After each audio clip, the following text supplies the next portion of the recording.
All right, let's jump into the world of French abbreviations, acronyms, and initialisms. It's amazing how much these little shortcuts reveal about French culture and life. It's true, they're like secret clues, unlocking a deeper understanding of how the French think and communicate. This deep dive is especially helpful for you right now since you're prepping for that French grammar certification. We'll focus on what you need for that exam, especially within the Pronunciator app's library module. Exactly. Think of this as your secret weapon to acing that exam. We'll break down common examples, some surprising ones, and even share some tricks for remembering them. Okay, so first, how about we define these three categories? Abbreviations, acronyms, and initialisms. Okay, think of an abbreviation like a nickname for a word. You chop off the end, making it shorter. Like a perfect example is boule for boulevard. You see it on street signs all over France. Got it. So if I'm in Paris, let's say, and I see bowl, I know I'm on a boulevard. Exactly. Now, acronyms take the first letter of each word in a phrase, and you pronounce it as one word. Like SMIC, pronounced SMIC, which stands for Salaire Minimum Interprofessionnel de Croissance, the French minimum wage. Ah, the CIMIC. I remember that one. It was a tough thing when I started learning French. It is a mouthful. That's why acronyms are so helpful. And finally, initialisms, also formed from the first letters of words, but you pronounce each letter separately. Like SNCF for the French National Railway, Société Nationale des Chemins de Fer Français.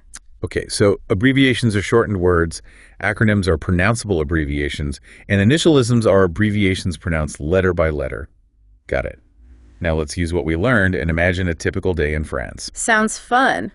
Let's start with your morning commute. You're heading to work and you glance at a street sign. What do you see? Well, besides boule for boulevard, I bet I'd see ave for avenue too. Exactly. And you might pass a TGI or Tribunal de Grande Instance, essentially a high court. Well, I hope I'm just passing by, not on my way into one. Hopefully not.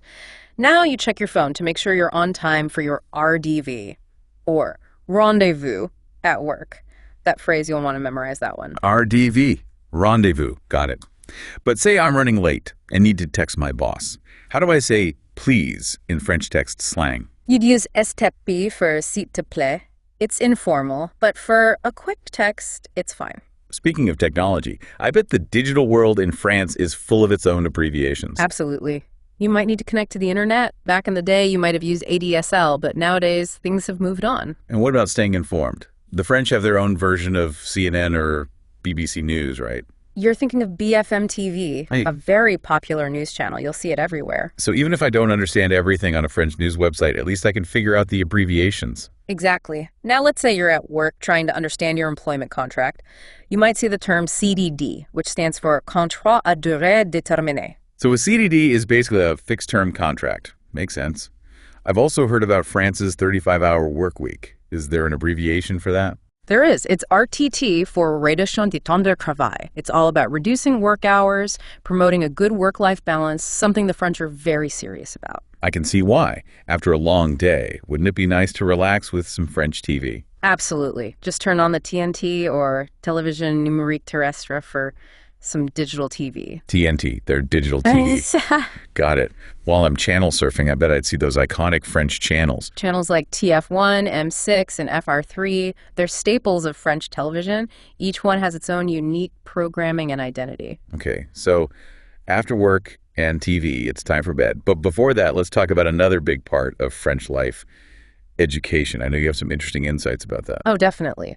France's education system has a ton of unique abbreviations, especially higher education. If you were a student aiming to become a teacher, you'd study hard for the CAPES or aggregation exams. Those sound pretty intense. Are they like the French version of state board exams for teachers? Exactly. They're very competitive and challenging, but if you pass them, you have a great career in education. And of course, all those diplomas and degrees have their own abbreviations. I'm feeling a bit overwhelmed just thinking about it. Don't worry, it's not as bad as it seems. Just remember, each abbreviation stands for a specific level and type of education. For instance, DEA and DES used to be postgraduate diplomas. BAC Pro and BTS are more vocational qualifications. So trying to understand someone's educational background in France, knowing these abbreviations would be really important. Absolutely. It's like you're decoding their whole academic journey. Now, what about finding a job after all that studying? Is there French abbreviation for a job placement service? There used to be. Graduates would go to the ANPE, or Agence Nationale pour l'Emploi, to find their first job. It doesn't exist in the same way now, but you might still see the term in articles or discussions. I see. So even though the ANPE might be gone, it's a reminder that abbreviations reflect how a country's institutions and services change over time. Exactly. Like little time capsules, capturing moments in history. This is fascinating. We've only just started our day in France and already found so many interesting abbreviations. And we've still got lots more to cover. How about we move on to something a bit more fun? A weekend trip on one of those high-speed trains. Ooh, a TGV trip. Now you're talking. Tell me more. PDV stands for Train à Grande Vitesse. These trains really live up to their name. They whisk you across France in style and comfort. My first TGV ride was like being on a spaceship. You know what's fun? TVV sounds a bit like TGIF, perfect for remembering those weekend getaways. That's a great way to remember it. What about abbreviations I'd see if I was planning a trip like reading a French travel blog? Well, first you want to know import codes. For example, CDG for Charles de Gaulle Airport in Paris, and ORI stands for Orly Airport, also in Paris. So if I book a flight to Paris, I'll be looking for CDG or ORI on my ticket. Got it. Once you're in France exploring different regions, you might see département shortened to DPT. What's a département, Zach? France is divided into regions, which are subdivided into départements. They're kind of like counties in the U.S. Okay, DACT, short for department. What other abbreviations would I see for French geography? You'll see kilometers for kilometers on road signs, especially on highways or autoroutes, as they call them. Autoroutes. I love that word. It sounds so much more sophisticated than highway. It does.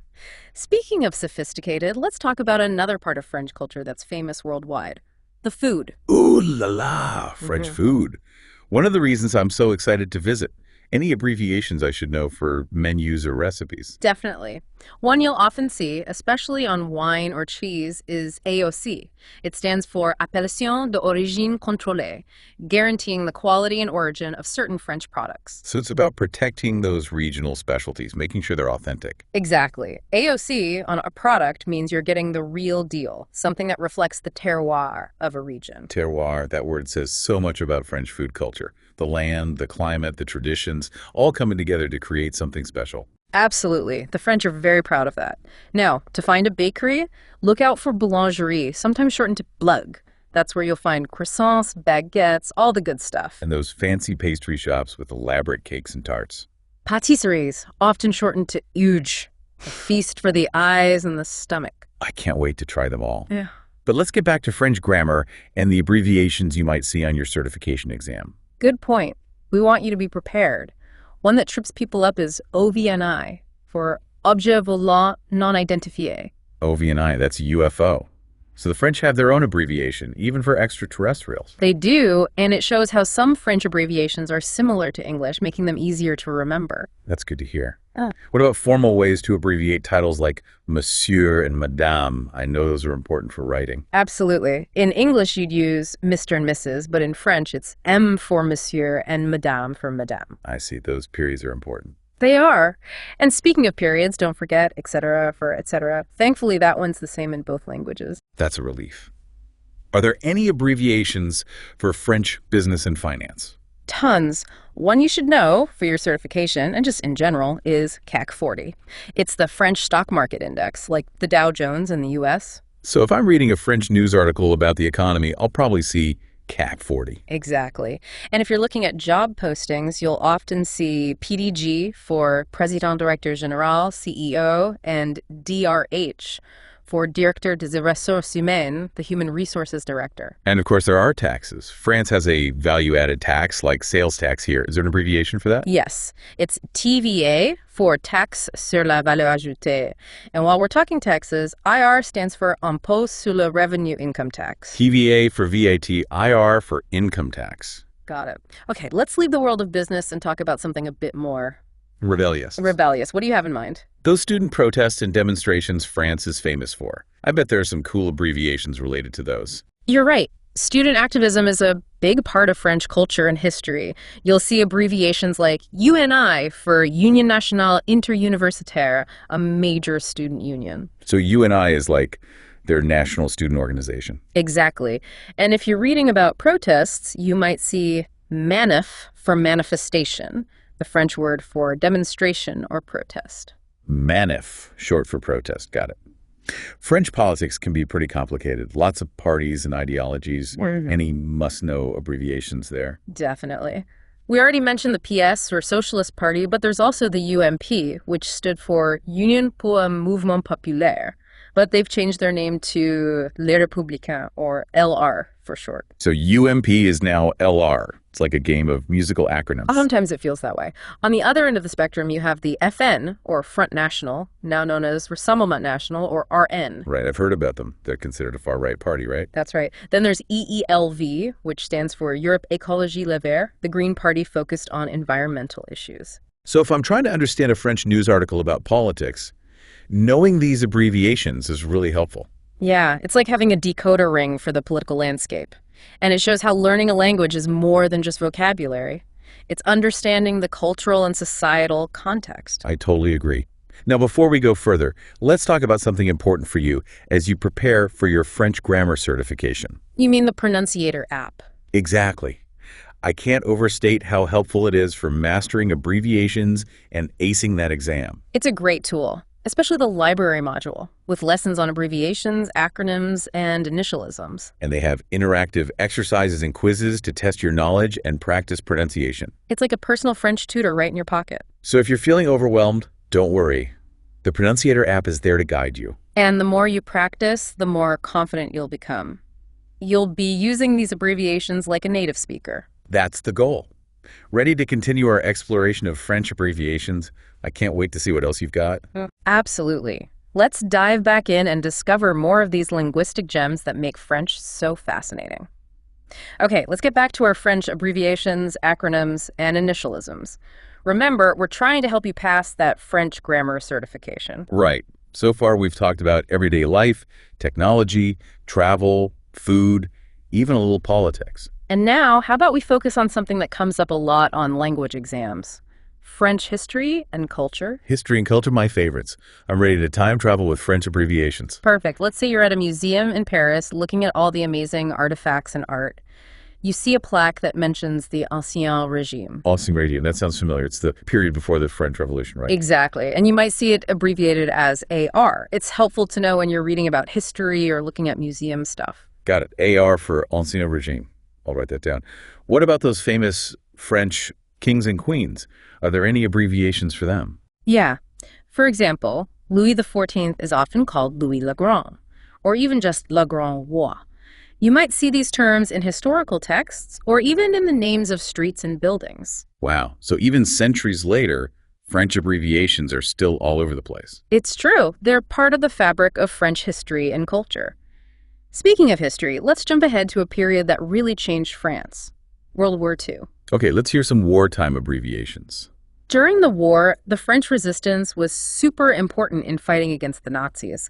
They were called les maquis. Les maquis. I've heard that term. It really makes you think about their bravery. Yeah, it does. It's an important abbreviation to know if you're studying French history or if you're reading books from that time. Now, after the war, France had to rebuild and modernize.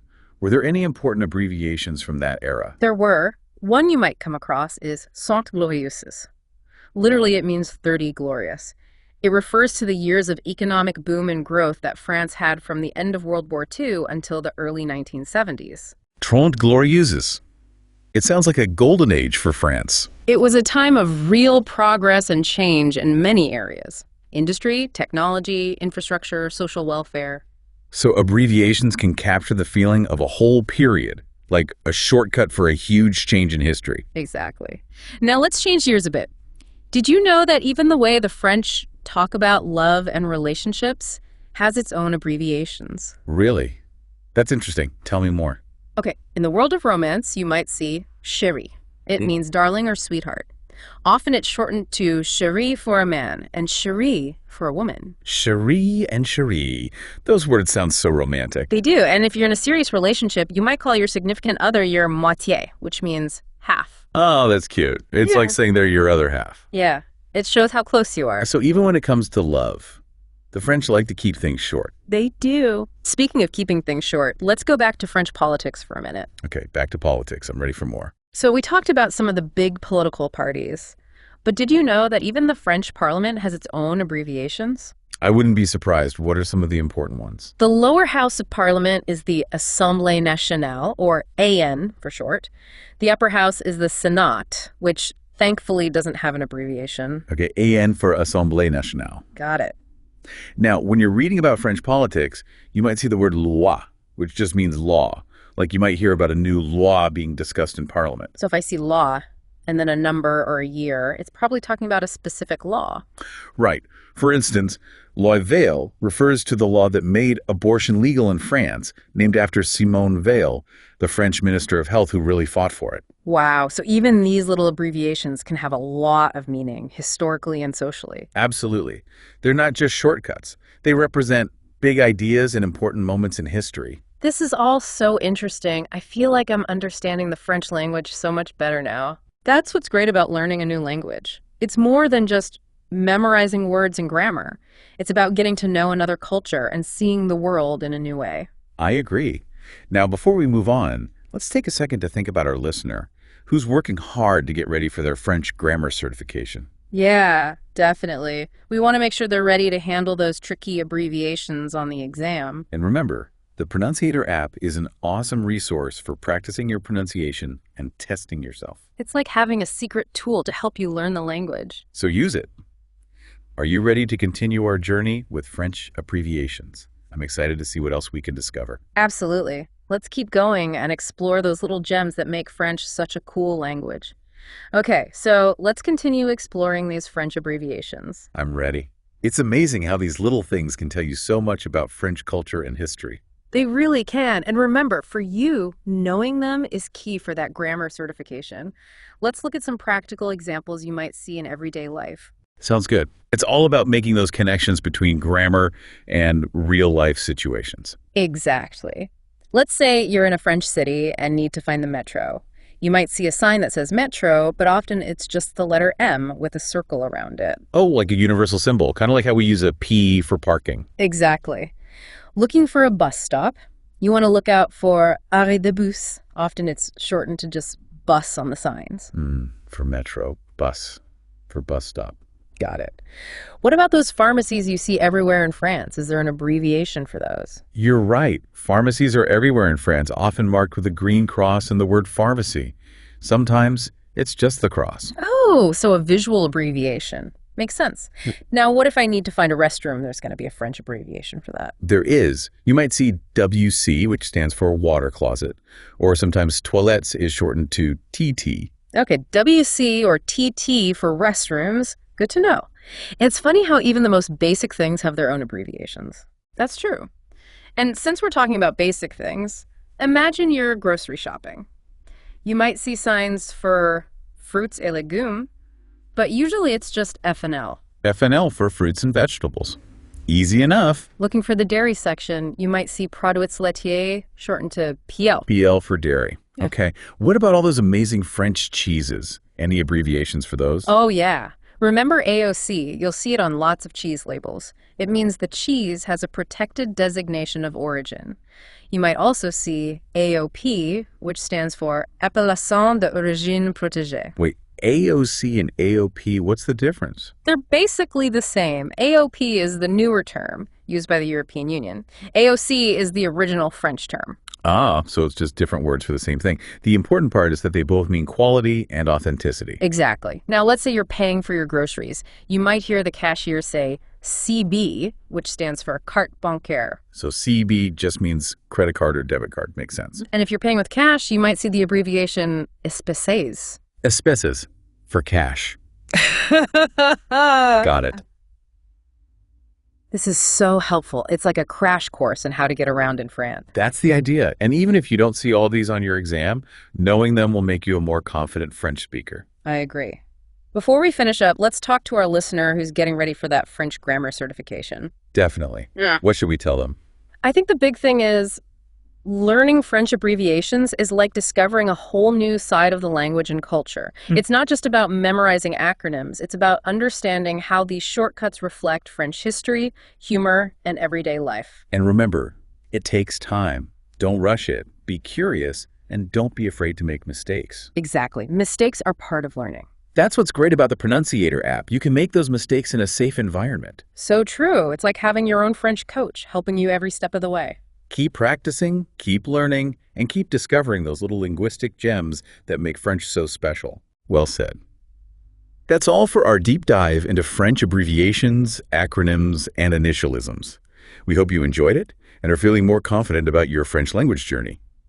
Au revoir. À bientôt.